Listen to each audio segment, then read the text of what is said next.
Carta de Tiago. Tiago 1.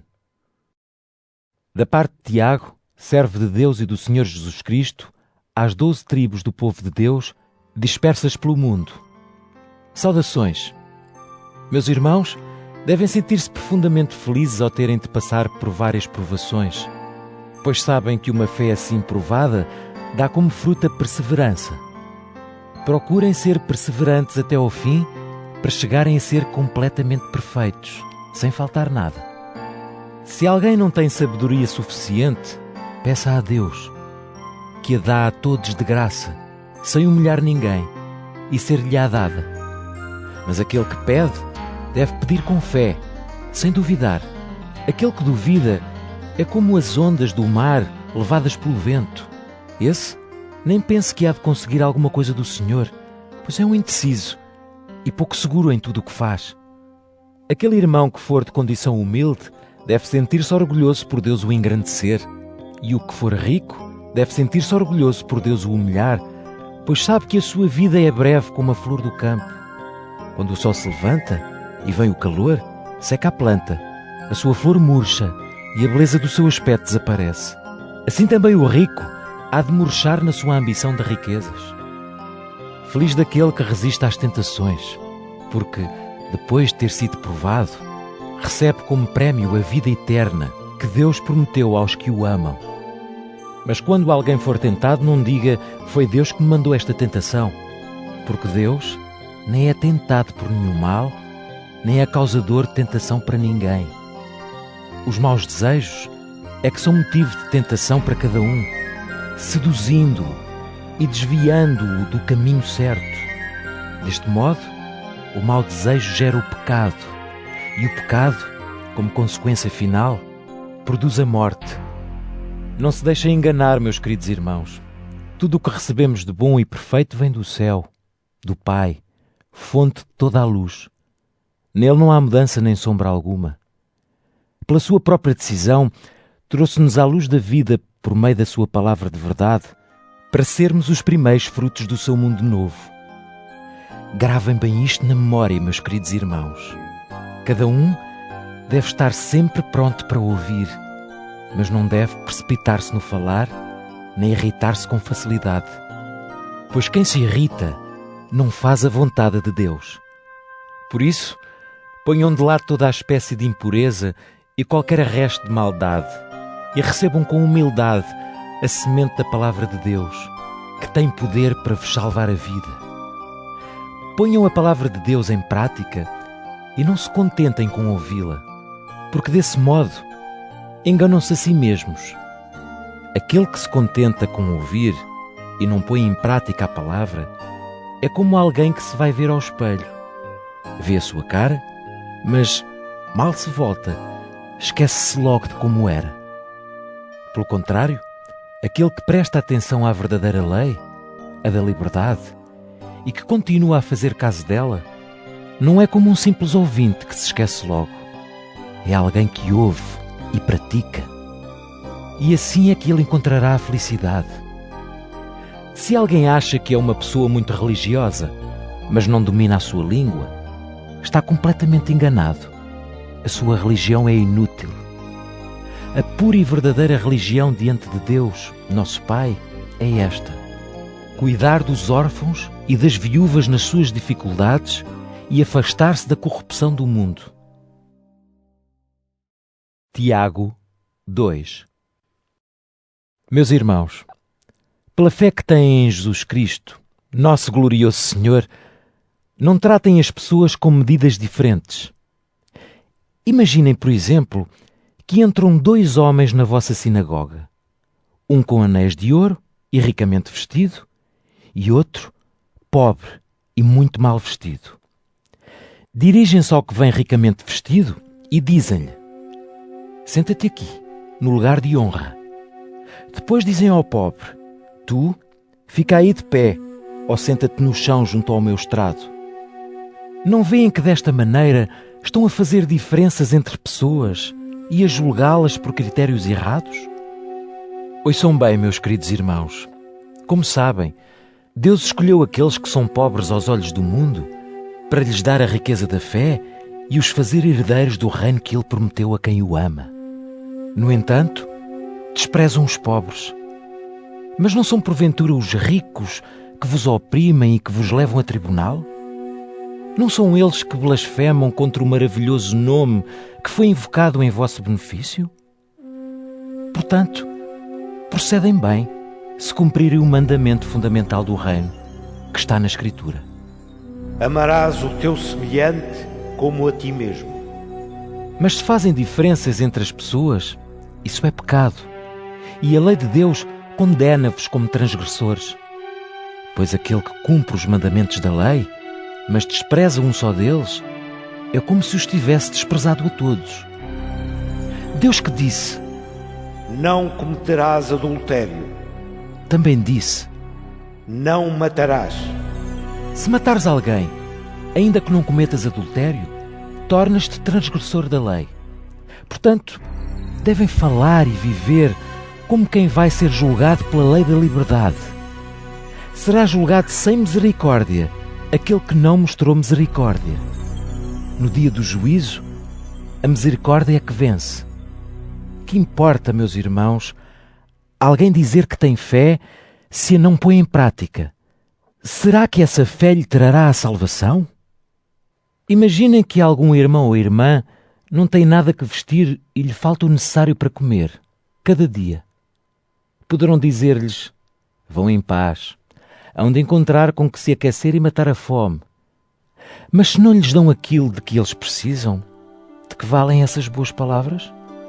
Do mesmo modo, a fé, se não é posta em prática, está morta.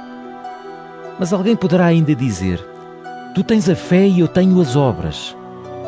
Então mostra-me lá se a tua fé é verdadeira sem obras, que eu mostro-te pelas obras a fé que tenho. Tu acreditas que há um só Deus. Muito bem. Os espíritos maus também acreditam e até tremem. Ó homem insensato, queres ver como a fé sem obras é inútil? Não foi o nosso antepassado Abraão justificado pelas obras ao oferecer o seu filho Isaque em sacrifício? Deves ver então que a sua fé foi acompanhada pelas obras e que foi por elas que a fé se manifestou. Assim se cumpriu a passagem da Sagrada Escritura que diz: Abraão teve fé em Deus e por isso foi considerado justo. E foi chamado amigo de Deus. Vejam, portanto, que é pelas obras que cada um é justificado e não somente pela fé.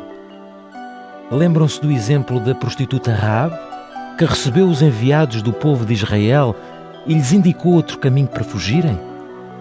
Não foi pelas obras que ela foi justificada? Como um corpo sem espírito está morto, também a fé, sem obras, está morta. Tiago 3. Meus irmãos, são poucos os que devem ser mestres. Saibam que nós, os que ensinamos, teremos um julgamento mais rigoroso. Todos cometemos muitos erros, e se alguém não peca por palavras, é perfeito, capaz de dominar toda a sua pessoa. Se pomos freios na boca dos cavalos, é para os dominar, e assim controlamos todos os seus movimentos. Olhem para os navios. Podem ser muito grandes e impelidos por grandes ventos, mas são manobrados por um leme bem pequeno, e o piloto dá-lhes o rumo que quer. Também a língua é uma pequena parte do corpo, mas é capaz de se orgulhar de grandes coisas. Reparem como um pequeno fogo pode incendiar uma grande floresta, pois a língua é como um fogo, é um mundo de maldade. Sendo uma pequena parte do nosso corpo, pode contaminar a pessoa inteira e pode queimar a vida toda com o seu fogo infernal. Qualquer espécie de animais selvagens e aves, répteis ou peixes pode ser domesticada.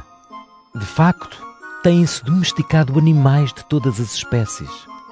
Mas a língua, ninguém é capaz de a domesticar. É um mal incontrolável. Está cheia de veneno mortal.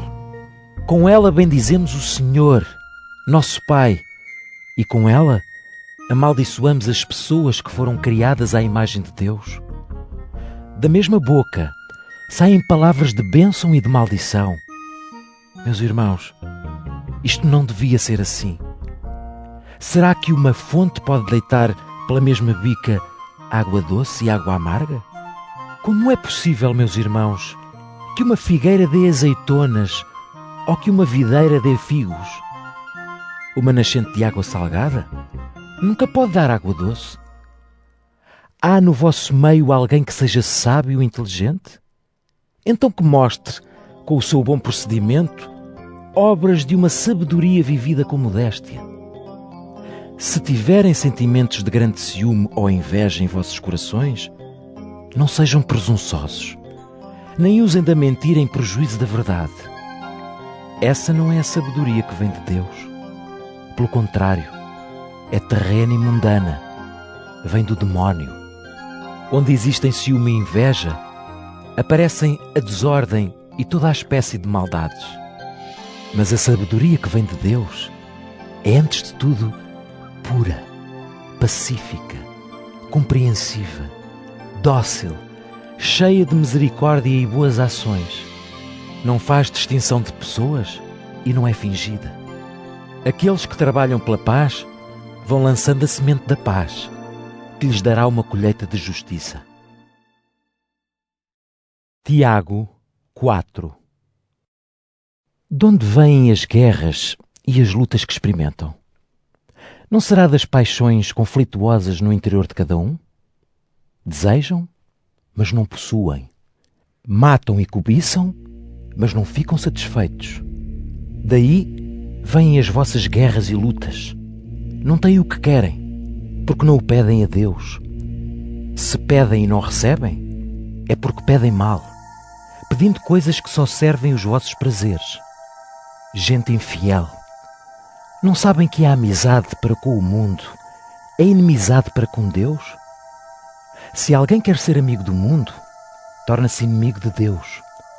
Não é em vão que a Sagrada Escritura diz: Deus exige que o Espírito que fez habitar em nós o ame a Ele somente. Mas Ele nos mostra cada vez mais graça.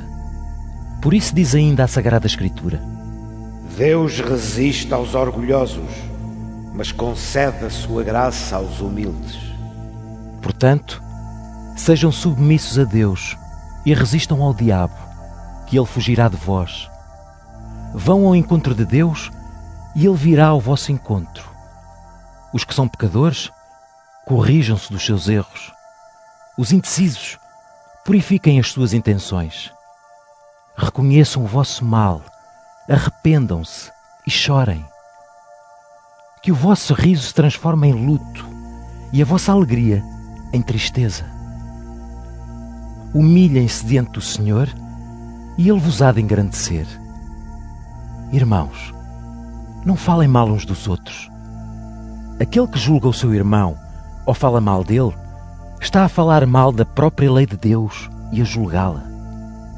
E se pretendes julgar a lei, já não a estás a cumprir, mas fazes-te juiz dela. E só há um que tem poder para dar leis e para julgar, aquele que tem poder para salvar ou condenar. Mas tu quem és para julgares o teu semelhante?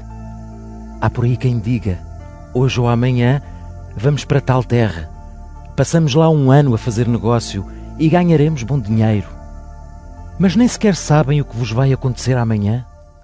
Não passam de uma nuvenzinha que aparece uns instantes e rapidamente desaparece. O que deviam dizer era: se Deus quiser, ainda estaremos vivos e poderemos fazer isto ou aquilo. Mas não. A vossa arrogância leva-vos ao orgulho. Porém, esse género de orgulho nunca é bom. Portanto, aquele que sabe o bem que deve praticar e não o pratica, está a cometer pecado. Tiago 5. Aos ricos eu digo: chorem em altos brados pelas desgraças que vos vão acontecer. A vossa riqueza está podre e as vossas roupas estão roídas pela traça. O vosso ouro e a vossa prata desfazem-se. E isso há de ser a prova do vosso engano, e há de ser como o fogo que devora a vossa carne. Depois amontoaram riquezas nos últimos dias. Não pagaram o salário aos trabalhadores que ceifavam as vossas searas? O seu salário roubado protesta contra vós, e os gritos dos ceifeiros já chegaram aos ouvidos de Deus Todo-Poderoso. Passaram a vida no luxo e nos prazeres. O que fizeram foi engordar como animais para o dia da matança. Condenaram e mataram o justo, que não é capaz de vos resistir. Portanto, irmãos, sejam pacientes, esperando a vinda do Senhor. Vejam como o camponês espera o precioso fruto da terra. Ele espera com paciência até que venham as chuvas do outono e as da primavera. Sejam também pacientes. Ganhem coragem, porque a vinda do Senhor está próxima. Irmãos, não murmurem uns contra os outros, para não serem julgados por Deus. Olhem que o juiz está à porta.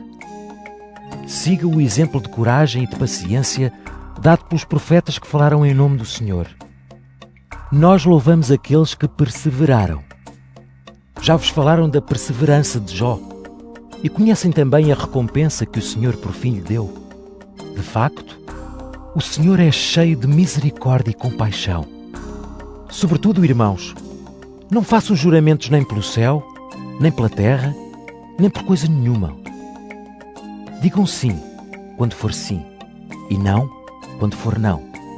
De outro modo ficarão sujeitos ao juízo de Deus. Quando algum dos vossos estiver em sofrimento, recorra à oração. Quando estiver contente, cante louvores a Deus. E quando alguém estiver doente, mande chamar os responsáveis da igreja para orarem por ele, derramando o óleo sobre ele, em nome do Senhor. Esta oração, feita com fé, dará a saúde ao doente e o Senhor há de restabelecê-lo. E se cometeu algum pecado, será perdoado. Portanto, devem confessar uns aos outros os próprios pecados e orar uns pelos outros para serem curados. A oração atua poderosamente quando é feita por uma pessoa justa. Elias, que era um ser humano como nós, pediu a Deus que não chovesse e durante 3 anos e meio não voltou a chover. Depois, pediu de novo a Deus, a chuva tornou a cair e a terra produziu os seus frutos. Meus irmãos, se algum de vós se desviar do caminho da verdade e alguém o trouxer de novo, lembrem-se disto. Aquele que ajuda um pecador a abandonar o seu caminho errado, salva-lhe a vida e alcança o perdão de muitos pecados.